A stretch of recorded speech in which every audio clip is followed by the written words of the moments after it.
च 141 मारने की कोशिश। अधीरा। हाँ, उसका जवाब देते हुए अधीरा ने अपने बैंग्स को साफ किया। ऐसा लग रहा था जैसे वह अभी अभी अपने शरीर को धो रहा हो क्योंकि उसके बाल अभी भी गीले थे। मोहिनी उलझन में थी, पूछने के अलावा और कुछ नहीं कर सकती थी। ये किसके बारे में है? उस व्यक्ति से बात करने का ये कितना अशिष्ट तरीका है जिसने अभी अभी आपकी जान बचाई है। रोना बंद करो और यहाँ से निकल जाओ। मैं आपकी देखभाल करते हुए नहीं लड़ सकता। लड़ाई। उस समय मोहिनी चौंक गई क्योंकि उसे अचानक अपने गाल में चुभने वाला दर्द महसूस हुआ। उसका गाल कटा हुआ था और उसमें से खून बह रहा था। यह क्या वह आत्मा है? मोहिनी के ये पूछते ही अधीरा ने भौहें चढ़ा ली। बलवीर के बगल में एक महिला की धुंधली आकृति थी जिसकी आंखें जमीन की ओर इशारा कर रही थी। मोहिनी ने धीमी आवाज में बुदबुदाया, दीक्षा, एक उच्च श्रेणी की पवन आत्मा। तभी वह समझ पाई कि क्या हो रहा है। बलवीर ने दीक्षा की शक्ति से उसे मारने की कोशिश की थी। अगर उस समय अधीरा ने उसे पीछे से नहीं खींचा होता तो उसका सिर जमीन पर पड़ा होता और वह मर जाती। बलवीर, क्यों? ये सही है ना? बलवीर अभी भी मुस्कुरा रहा था। वह इतनी चमक से मुस्कुरा रहा था कि उसके सफेद दांत चमकने लगे। तुम उन बाहरी लोगों में से एक हो जिन्हें मोहिनी लेकर आए है। मुझे लगता है कि तुम भी जादू के योद्धा हो जो मेरे ज़ॉम्बियों को नष्ट कर रहे हो। तुम्हारे ज़ॉम्बी, तुम इन्हें छिपाने की कोशिश भी नहीं कर रहे हैं। यहाँ तक कि तुम्हारा रानी से संबंध है, पर तुम तो उससे भी ऊपर के कमीने हो। उसने कहा कि उसे क्या पसंद है, उसने परवाह नहीं है कि मोहिनी उसे सुन रही थी। अधीरा की बातों पर बलवीर हंसा। क्या मैंने ये कहा? किसी भी मामले में ये तुम्हारे शब्द मेरे खिलाफ है। तुम बहुत समझदार लग रहे हैं। वह ठीक है। इस बूढ़े आदमी को तुम्हारी मदद करने दो। मेरे सिर पर कुछ बार मारने के बाद तुम्हें बेहतर महसूस करना चाहिए। पर तुम समझदार नहीं दिखे रहे हो। बलवीर हंस पड़ा। वह गलत नहीं था। उसे अजीब सी उत्तेजना महसूस हुई। उसके खून का प्यास और बढ़ गई। वह किसी की हत्या करने निकला था। उसने आखिरकार मोहिनी को देखा, लेकिन जब बलवीर ने उसे मारने की कोशिश की तो वह असफल रहा। इसमें खुश होने की कोई बात नहीं थी, लेकिन बलवीर खुश था। वह खुश था। उसने मुक्ति की एक अत्यंत तीव्र भावना महसूस की जिसे उसने अपने जीवन में कभी महसूस नहीं की थी। बलवीर को लगा जैसे उस पल उसके दिल में काले बादल छा गए थे। वह पागलों की तरह हंसने लगा। वह समझ गया कि वह इतना मुक्त क्यों महसूस करता है। ऐसा इसलिए था क्योंकि उसने आखिरकार अपनी पहचान उजागर कर दी थी। और यह उस स्थान पर भी था जहां वह पैदा हुआ था और सैकड़ों वर्षों तक जीवित था। बहुत अच्छा। उसके पास जैन परिवार का खून था, जिसने उसे उच्च गोब्लिन के बीच एक महान डेमिगॉड बना दिया था। फिर भी उसने एक डेमिगॉड की शक्ति का इस्तेमाल किया और दुनिया को अशुद्ध कर दिया। अनैतिकता की भावना इतनी व्यसनी थी कि ऐसा लगता था जैसे उसके मस्तिष्क को पंगु बना दिया गया हो। बलवीर ने धीरे से चारों ओर देखा। शाहपुर, उच्च गोब्लिन का घर। ये ग्रेट फॉरेस्ट में सबसे पवित्र स्थान था क्योंकि ये बोधि वृक्ष की जड़ों के ऊपर स्थित था। मुझे अभी एक दिलचस्प विचार मिला है। बलवीर के हाथ से बैंगनी ऊर्जा बहने लगी। अधीरा ने अपनी भौहें टेढ़ी कर ली। ये कमीना अपनी दैवीय शक्ति का उपयोग करने की योजना बना रहा है। ऐसा लगता था कि उसने सचमुच अपनी पहचान छुपाने का फैसला कर लिया था। अधीरा यही देखना चाहता था, लेकिन वह उस चिंता को रोक नहीं सका जिसने उसके दिल को भर दिया। यह आदमी सचमुच बलवान था। अरे, क्या तुम जानते हैं कि हाई गोब्लिन ने अपना गांव शुरू करने के लिए इस जगह को क्यों चुना? मुझे ये कैसे पता चलेगा? ये बोधि वृक्ष की वजह से है। द वर्ल्ड ट्री जो ग्रेट फॉरेस्ट के हर पेड़ से जुड़ा है। इसलिए वन की रानी केवल वर्ल्ड ट्री का अवलोकन करके ग्रेट फॉरेस्ट की स्थिति को तुरंत समझने में सक्षम होगी। यहाँ कितनी जातियां निवास करती हैं, यदि कोई आक्रमणकारी है, यदि जंगल प्रदूषित हो रहा है और किस हद तक। तुम्हारी किस बारे में बोलने की इच्छा है? मैं जो जानना चाहता हूं वह है, क्या होगा यदि इस जंगल की मां मर जाए? मोहिनी के चेहरे पर सदमा छा गया था। वह जानती थी, यदि बोधि वृक्ष मर गया तो पूरा ग्रेट फॉरेस्ट नष्ट जाएगा। क्या तुम जानते हैं कि तुम क्या कह रहे हैं? मोहिनी का झटका स्वाभाविक था। गोब्लिन के लिए बोधि वृक्ष एक मां की तरह है। कम से कम मोहिनी ने माना था कि सभी गोब्लिन ऐसा सोचते थे। भले ही वे उच्च गोब्लिन या डार्क गोब्लिन थे, यहाँ तक कि अत्यधिक आक्रामक डार्क गोब्लिन, ग्रे गोब्लिन और आइस गोब्लिन जो जमे हुए भूमि में सभी तरह से रहते थे। इससे भी ज्यादा चौंकाने वाली बात यह थी कि ये शब्द एक महान जैन के होठों से निकले थे। बेशक मुझे पता, मैं ये तुमसे भी बेहतर जानता हूँ। आखिरकार मैं जैन परिवार का हिस्सा हूँ। बलवीर का शरीर धीरे धीरे हवा में उठने लगा क्योंकि उसके चारों ओर भयंकर हवाएं चल रही थी। ये दीक्षा की शक्ति थी। यह मेरी मूल योजना नहीं थी। मेरा इरादा जाने से पहले कुछ देर आराम करने का था, लेकिन मैंने अपना विचार बदल दिया है।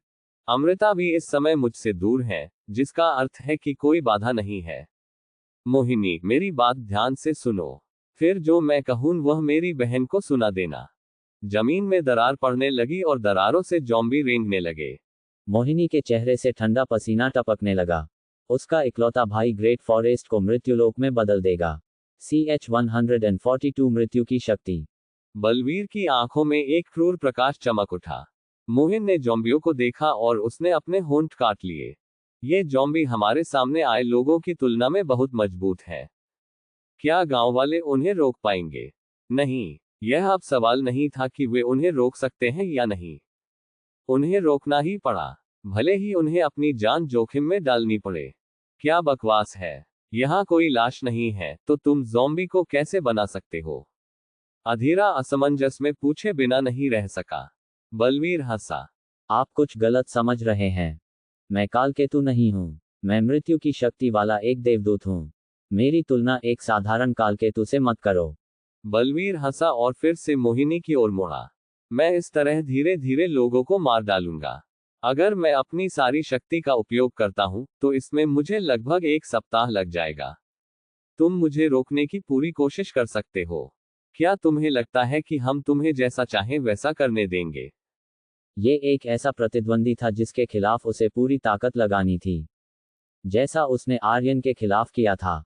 फिर बलवीर गुनगुनाने लगा। बलवीर ने मूल रूप से विंड स्पिरिट किंग के साथ एक अनुबंध किया था। हालांकि यह जानकारी थी कि अधीरा को लावण्या से पहले ही मिल चुकी थी, फिर भी उसके लिए इसे यहाँ लाना अजीब था। हालांकि अधीरा ने फिर भी उसकी बात सुनी। लेकिन अगर आपकी आध्यात्मिक शक्ति काफी मजबूत है, तो तुम आत्मा पर नियंत्रण कर सकते हो और इसे कठपुतली की तरह इस्तेमाल कर सकते हो। आत्माओं में चेतना होती है। अधीरा को यह पता था क्योंकि उसने स्पिरिट के साथ अनुबंध किया था, उसका अपना अलग व्यक्तित्व था। मानसिक प्रभुत्व। बलवीर, तुमने वास्तव में वर्जित अनुबंध का उपयोग किया था। मोहिनी की आंखों में गुस्सा साफ झलक रहा था। यह बराबरी वालों के बीच का अनुबंध नहीं था। इसके बजाय यह एक दास्ता अनुबंध था। आत्माएं वे जीव थी जो प्रकृति में पैदा हुई है और प्रकृति में रहती है। एक तरह से उन्हें अपने आप में प्रकृति भी माना जा सकता है। स्वाभाविक रूप से प्रकृति से प्यार करने वाले गोब्लिन भी आत्माओं से प्यार करेंगे। स्पिरिट को उपकरण के रूप में उपयोग करना उनके लिए अकल्पनीय था। इसके अलावा उन्हें एक अनुबंध पर हस्ताक्षर करने और उनके दिमाग को नियंत्रित करने के लिए मजबूर करने का कार्य बेहद विद्रोही माना जाता था। उस समय मोहिनी ने महसूस किया कि बलवीर ने वास्तव में अपने स्वभाव को त्याग दिया था। मृत्यु की शक्ति अत्यंत शक्तिशाली है, लेकिन मुझे अभी भी लगा कि इसमें कुछ कमी थी। इसलिए मैंने एक नया कौशल सीखा। बलवीर ने अपनी जेब से खंजर निकाला और अपनी ही हथेली में काट ली। चोट से खून बहने लगा और खून जमीन पर गिरने लगा। बलवीर ने तुरंत ही सीखे गए कौशल को महसूस किया। बलवीर ने एक दानव के साथ एक अनुबंध पर हस्ताक्षर किए था। वे देवताओं की उपस्थिति के प्रति कम प्रतिरोधी हैं। आत्माओं के विपरीत। सौभाग्य से मैं अनुबंधों के साथ प्रतिभाशाली है। जमीन पर खून के रंग की सील दिखाई दी। यह देखते ही मानव की भौहें तन गईं क्योंकि सील परिचित थी। मुहरों के आकार निश्चित नहीं थे और इसके बजाय दानव को बुलाए जाने पर निर्भर थे।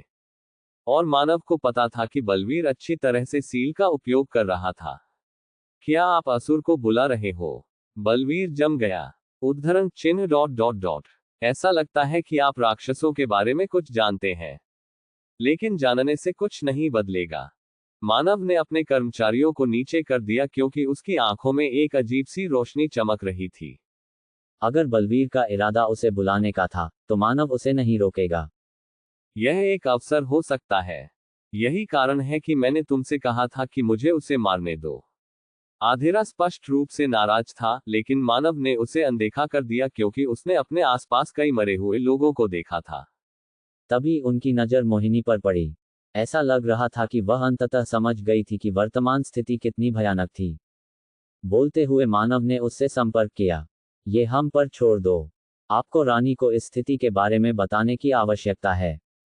इस स्थिति की व्याख्या करें। उसे इस तरह कुछ कैसे समझाना चाहिए था। मोहिनी का चेहरा अचानक काला पड़ गया क्योंकि वह जानती थी कि वह अकेली है जो इस कार्य को पूरा कर सकती है। मानव और आधिरा जैसे बाहरी लोगों पर कभी पर्याप्त भरोसा नहीं किया जा सकता। कहने से पहले मोहिनी ने एक पल के लिए सोच। मैं जल्द ही वापस आऊंगी। मैं निश्चित रूप से अतिरिक्त बल के साथ आऊंगी, इसलिए कृपया तब तक रुकें। मोहिनी वहां से तुरंत निकल गई। मानव ने ज़ॉम्बियों को फिर से देखा।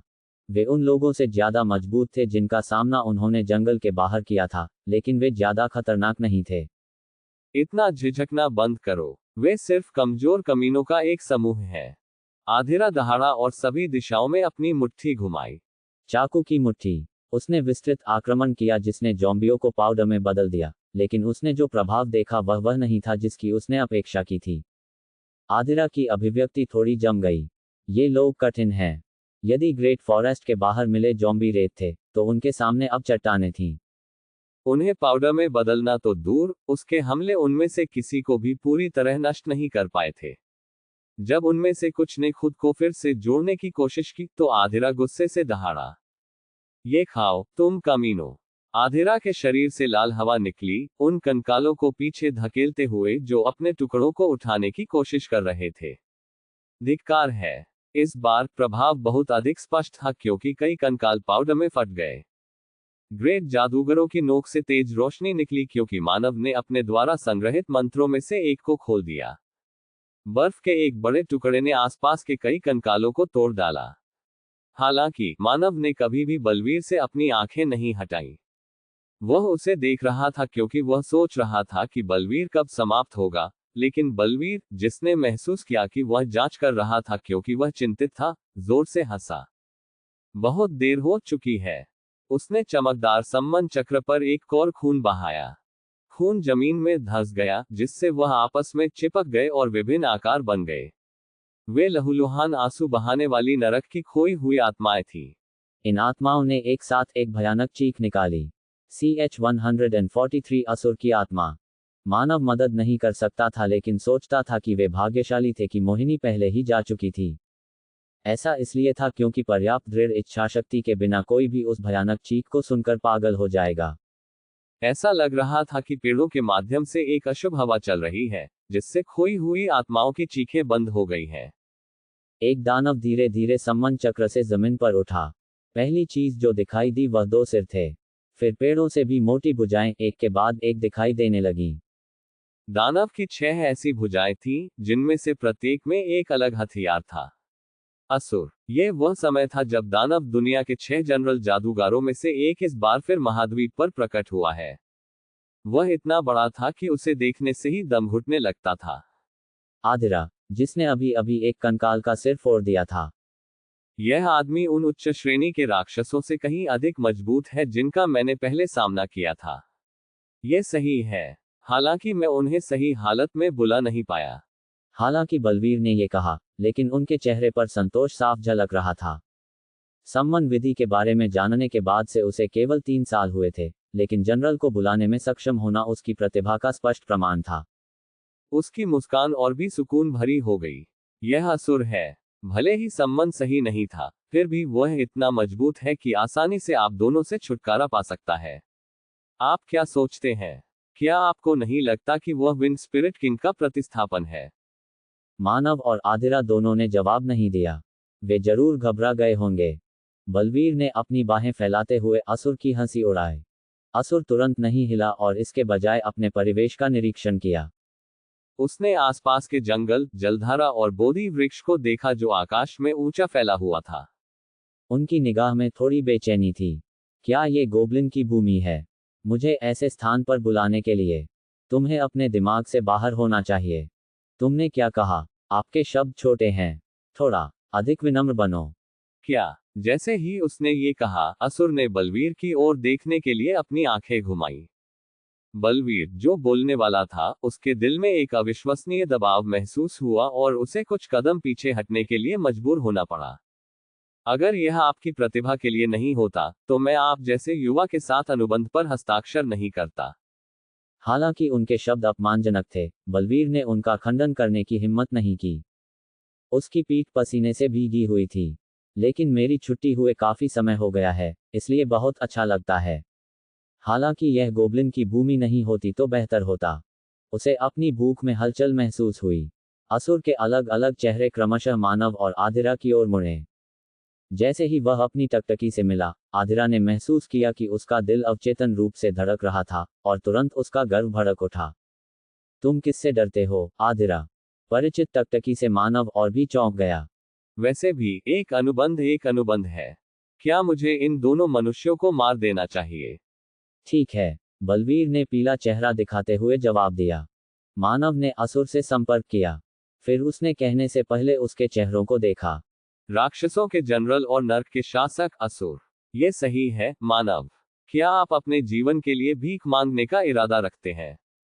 बिल्कुल नहीं। असुर ने मानव को करीब से देखा। फिर उसके दोनों सिर एक साथ झुके। उसकी आंखों में वह नजर। मुझे लगता है कि मैंने इसे पहले कहीं देखा है। वह इसे ठीक से याद नहीं कर पा रहा था। वह अजीब था। वह ऐसे अनोखे इंसान को कभी नहीं भूलेगा, और उसने नहीं सोचा था कि वह उसके सामने वाले से पहले मिला होगा। यह भी संभव नहीं हो सका। जिन इंसानों को वह पहले जानता था, वे अब तक ठंडी लाशों के अलावा और कुछ नहीं होने चाहिए थे। क्योंकि वे केवल नश्वर थे। मैं तुमसे कुछ पूछना चाहता हूं। क्या आपको लगता है कि मैं आपको जवाब दूंगा? आपको चाहिए क्योंकि तुम मुझ पर एहसानमंद हो। प्रवाह की ध्वनि। नहीं। क्या ये टेलीपैथी थी? एक दानव पर टेलीपैथी का प्रयोग। यह पहली बार था। नहीं, यह पहली बार नहीं है।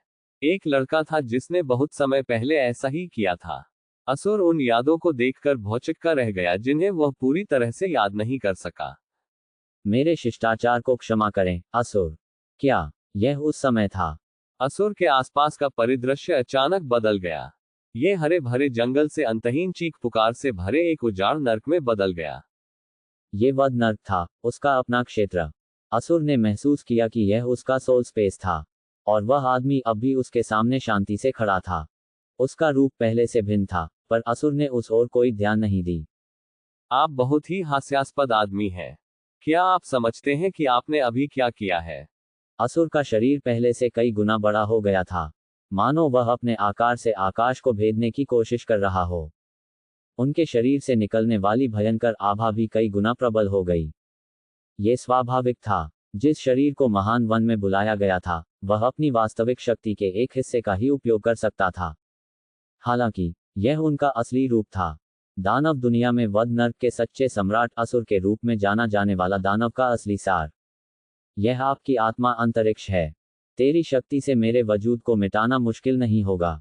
ये बिल्कुल वैसा ही था जैसा मानव ने कहा था। वह वर्तमान में अपने आत्मिक रूप में था, जिसका अर्थ था कि असुर बिना अधिक प्रयास के अपने अस्तित्व को महसूस कर सकता था। एक अर्थ में, उसने अपनी नंगी गर्दन को बाघ के दांतों से लगा दिया था। नहीं, यह उससे भी कहीं ज्यादा खतरनाक था। आप यहाँ क्यों आए थे?